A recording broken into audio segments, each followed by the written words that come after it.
Hey, in this video, we're going to be taking a look at one of the historic locations on the west coast of the Big Island of Hawaii. The reason for this video is you'd honestly, if you didn't know it was here and you're new to the island or you've driven by this area, you will totally pass it if you don't know it's here. So this is for people that are making some plans to come to the Big Island or maybe have visited but have not been able to come here and check this out. I wanted to make a video kind of walking through it because when I found it, I was very fascinated. And there's basically two different stories we're going to be talking about: the structure itself and then the facility. And then we're also going to get a history lesson on an ancient game that was played on the islands a long time ago and is still being played today. So let's go get started. This is going to be awesome.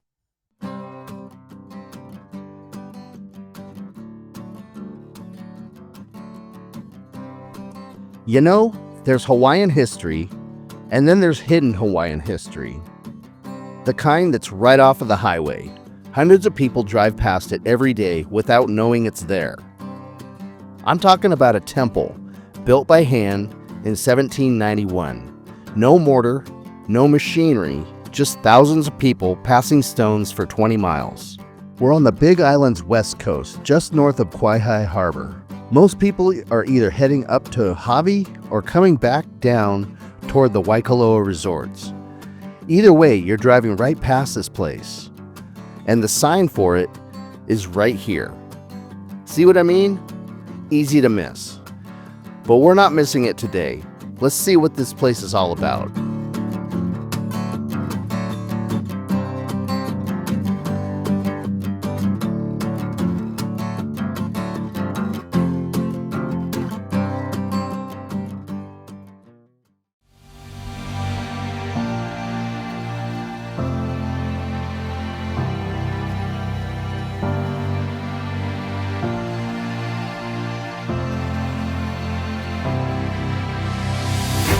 This is Pu'ukoholā Heiau, and the story behind it is remarkable.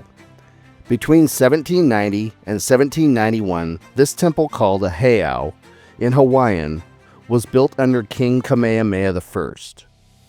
Kamehameha had a vision to unite all the Hawaiian Islands, but there was a prophecy. A kahuna named Kapa'ukahi told him, "Build a temple here on this hill, dedicate it to your war god, Kūka'ilimoku, or Ku, and you'll unite the islands." So that's exactly what he did. The heiau was built entirely by hand. No mortar. Stones were passed by thousands of people, forming a human chain stretching over 20 miles from the Pololū Valley. 20 miles, person to person, hand to hand. The unity and determination it took to build this is hard to wrap your head around. By summer 1791, it was finished. The temple stood 224 feet by 100 feet, with walls up to 20 feet high. Back then, it wasn't just stone. Based on historical accounts, it had wooden ki'i statues, an oracle tower, a drum house, and a shelter for the high priest. It would have been an incredible sight. The heiau was dedicated to Kūka'ilimoku, or Ku, the Hawaiian god of war, and the prophecy came true. By 1810, Kamehameha had united all the Hawaiian Islands. He became known as Kamehameha the Great. Now, you can't walk on the heiau platform itself. It's still sacred. Only native Hawaiians practicing cultural rites are allowed up there. That's important to respect.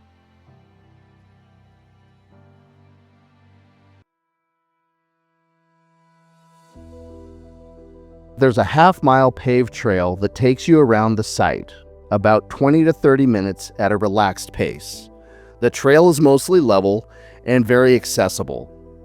This path connects all the significant sites: Pu'ukohola, Mailekini Heiau, the Lele offering tower, Pelekane royal courtyard, and even a submerged heiau, dedicated to shark gods. As you walk, you're on part of the Ala Kahaka'i National Historic Trail.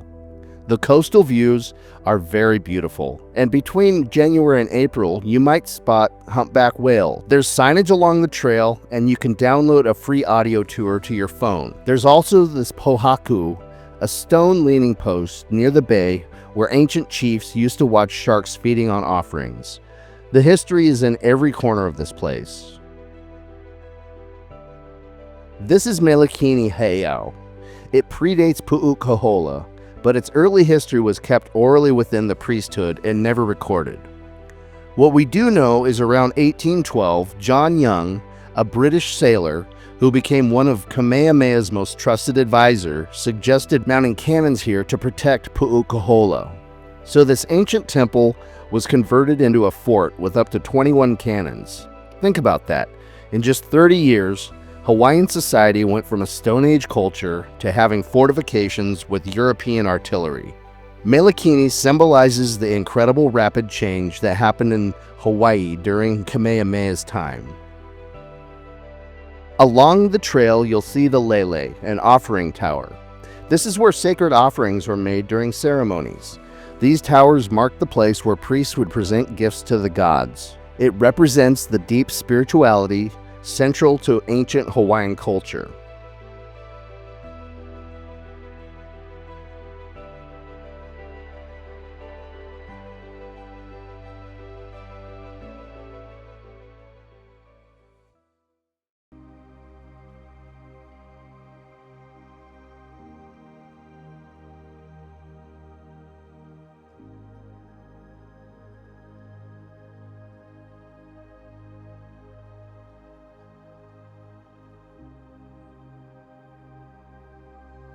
Down below is Pelekane, the royal courtyard.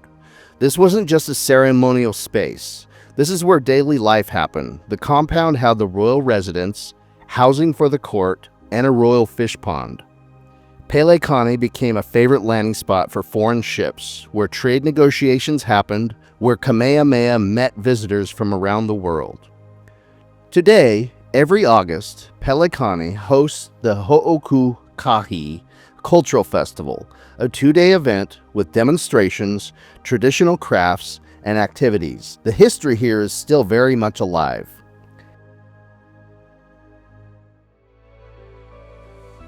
After the trail, I headed to the Visitors Center, and I recommend starting here when you visit. There's a 5-minute video that gives you context before walking the trail.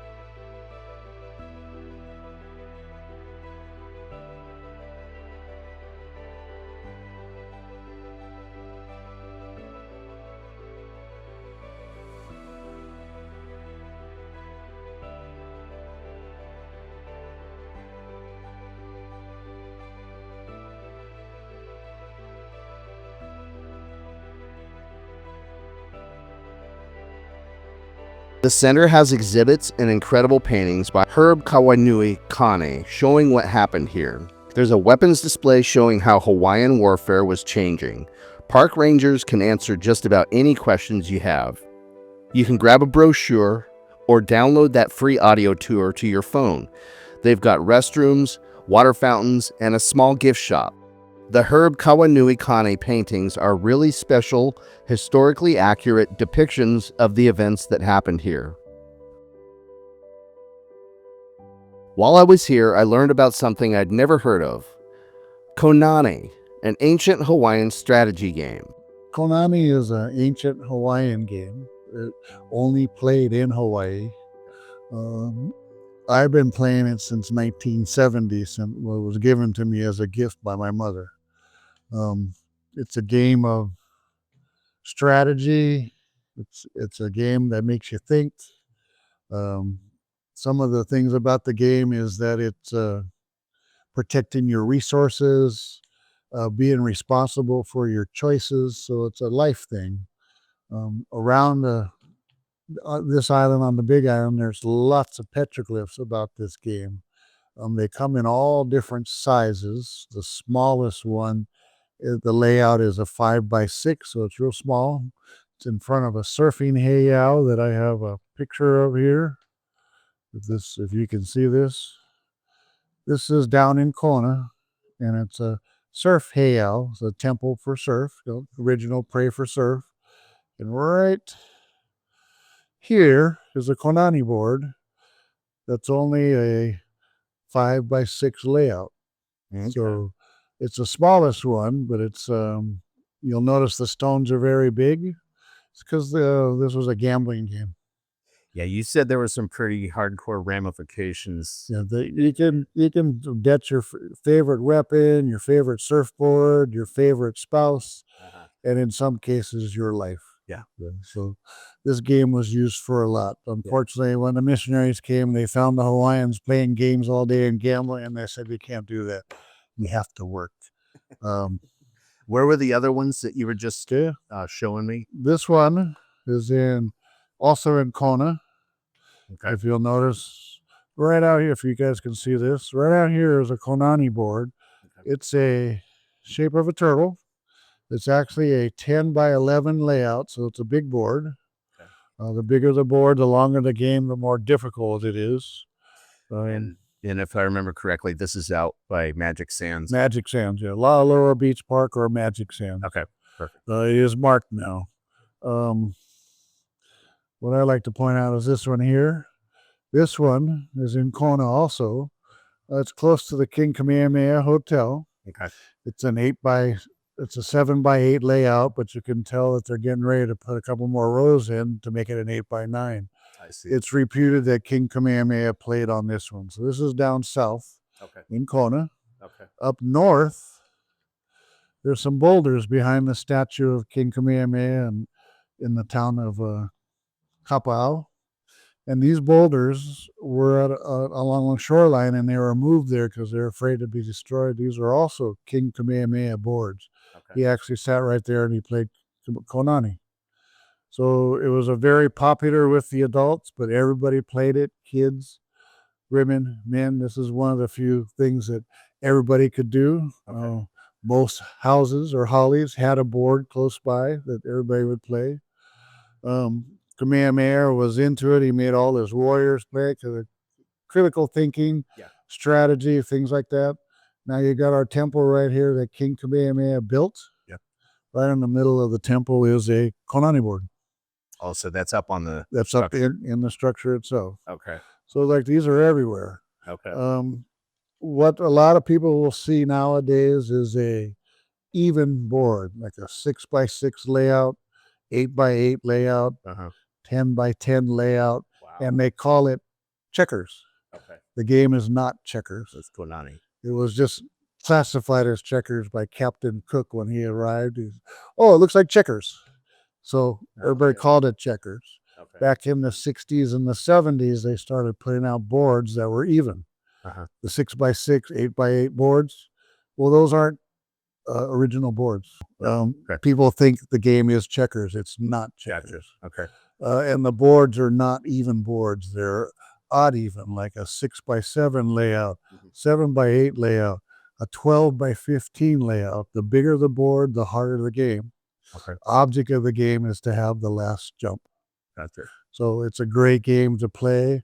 A lot of people, you can learn it real easily, but the strategy of it takes many years. Okay. I was just at a tournament yesterday, and I thought I was good. I didn't make it past the first round. Really? Yeah. And you've been doing it for how long again? Almost 50 years. Okay. Yeah, so it was either I wasn't paying attention or I thought my strategy would work, and it didn't. So. Right. And you mentioned that you teach more about this on Tuesdays. Every Tuesday in this park between 10 and 1, I set up some boards, and if anybody wants to play, I show them how to play. Okay. Well, if you want to learn more from Ed about the konani game, come and check it out. Well, thanks for watching the video. Come and visit us. Games like konani are living traditions connecting modern Hawaii to its ancient past. Traditions preserved and celebrated here at Pu'ukoholā Heiau. It's easy to miss a place like this when you're driving to the Big Island, but I'm really glad I didn't. Some stories are too important to pass by. Some history deserves more than just another mile down the road. This temple is still sacred. It's still used for Hawaiian ceremonies. The platform is closed out of respect for that.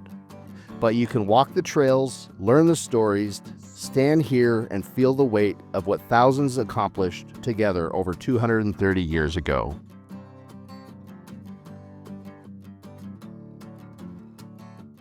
Hey, thanks for taking the time to watch the video. I hope you enjoyed it as much as I enjoyed making it. I wanted to thank everybody involved in this. It's a very beautiful facility. They keep it very clean. The walking paths are amazing. If you're in the area, if you're into history, this is definitely a must stop if you're, like I say, in the area or on the island. I wanted to thank Ed personally for taking the time to speak with us and give us a history lesson and bring us up to speed and tell us what's involved with the game he's involved with. Also, if you want to do a little bit more research on the location, there's a video on the website. I'll leave it in the description. I'll leave a link called Foundation of a Nation, which is really good, very informative, and well produced. And if you are doing research from afar, there's a really good book that I've been going through and that has helped me a lot. It's called Hawaii, the Big Island Revealed, and I'll leave a link to that in the description as well. If there's some other historical locations that you're familiar with that are kind of off the beaten path, you might miss them if you don't know where they're at, leave it in the comment. I'd really like to know. If you like the video, make sure and subscribe. And most importantly, make sure and have a great day.